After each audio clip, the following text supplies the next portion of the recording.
Hi guys, ఈరోజు chicken curry రెసిపీగా చేసుకుందాం. 2 spoons వేసుకోవాలి ఆయిల్.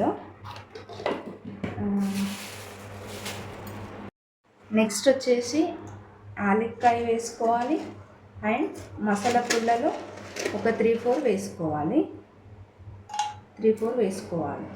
ఓకే. అండ్ బిర్యానీ ఆకు కూడా వేసుకోవాలి. నెక్స్ట్ వచ్చేసి కొన్ని వెల్లిపాయలు అండ్ ఆనియన్స్ వేసుకోవాలి. ఓకే.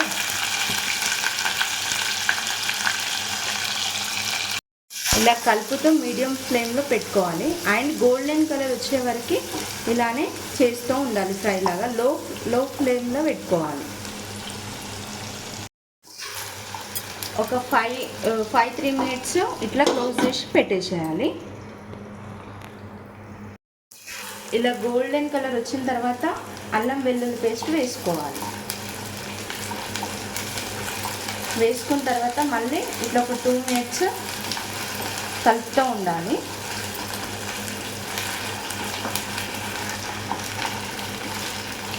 చిటికెడంతా పసుపు వేసుకోవాలి. మళ్ళీ అలాగనే కలుపుకోవాలి. ఒక 1 మినిట్లో కలుపుకోవాలి.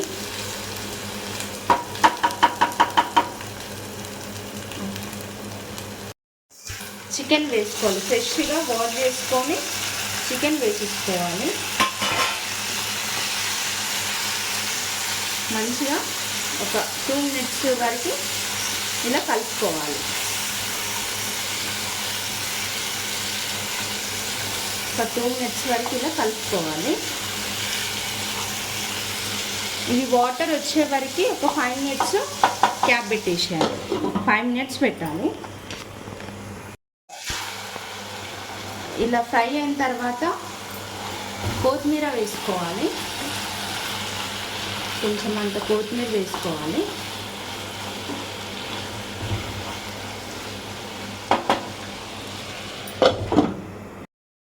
ఒక స్పూన్ సాల్ట్ వేసుకోవాలి. మీకు సరిపోయేంత వేసుకోవాలి. నాకు తగినంత వేసుకుంటున్నాను. స్పూన్ ధనియాల పొడి వేసుకోవాలి. 1/2 స్పూను గరం మసాలా వేసుకోవాలి. ఓకే. ఫస్ట్ మసాలా పుల్లలు వేసుకున్నాం కదా, మళ్ళీ గ్రేవీగా మళ్ళీ కారం వస్తుందని చెప్పేసి వేస్తాను. కొంచెం వేసిన మసాలా పొడి అండ్ కారం ఒక 1.5 స్పూన్ మనం కారం వేసుకోవాలి.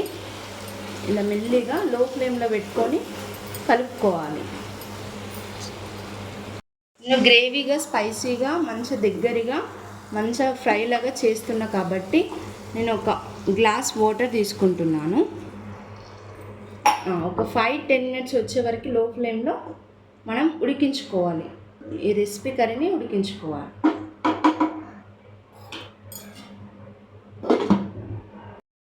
చూడండి గైస్, మనకైతే కర్రీ మాత్రం కంప్లీట్ అయిపోయింది. ఎలా వచ్చిందో కామెంట్లో చెప్పండి. ఓకేనా? బాయ్.